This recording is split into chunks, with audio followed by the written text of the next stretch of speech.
For most of us, these bizarre, otherworldly shapes are strangely beautiful. But the world's best aging researchers see something entirely different. They see the answer to possibly the most important and complex question of all time. Dr. Sinclair, as I look here, I'm seeing very cute little colored cubes. Well, these little cubes are actually the protein in our bodies that we believe controls the aging process. If he is right, Dr. David Sinclair has found one of the genetic keys that will reset our biological clocks. I think we've passed a turning point in our understanding of the aging process. How did he discover these proteins? This looks like a barcode, but it's really a map of our genome, the blueprint for human life stored in every cell in our bodies.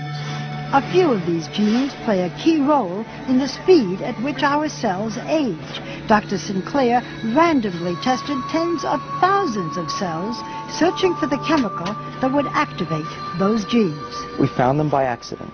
We stumbled upon this molecule from red wine.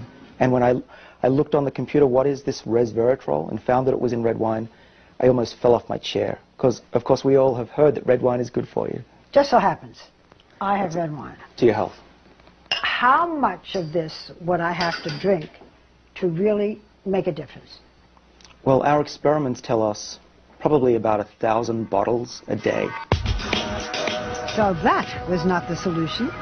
Dr. Sinclair then went back to the lab and found a way to make resveratrol 1,000 times more potent. So what does it do in the body?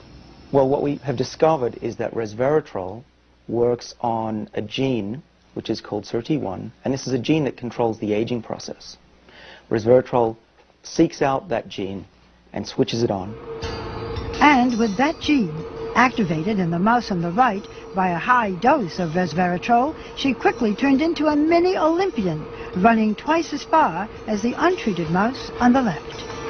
And they were eating a high-fat diet, a fatty diet, and they lived just as long as a lean, healthy mouse, which means that they didn't get heart disease, cancer, even osteoporosis, and they lived 30% longer. Can you do this in humans? With the same exact gene. And we think that resveratrol could have similar benefits in people.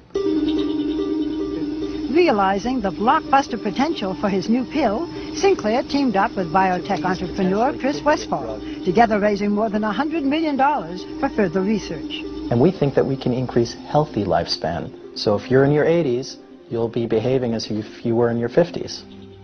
In the first human trial, a form of resveratrol successfully treated type 2 diabetes, one of the major diseases of aging. If everything goes very well, we will seek regulatory approval from the FDA in the next 5 years. I think a lot of people will say you're raising expectations. This can't possibly happen. My answer to that is, I agree, but it's true.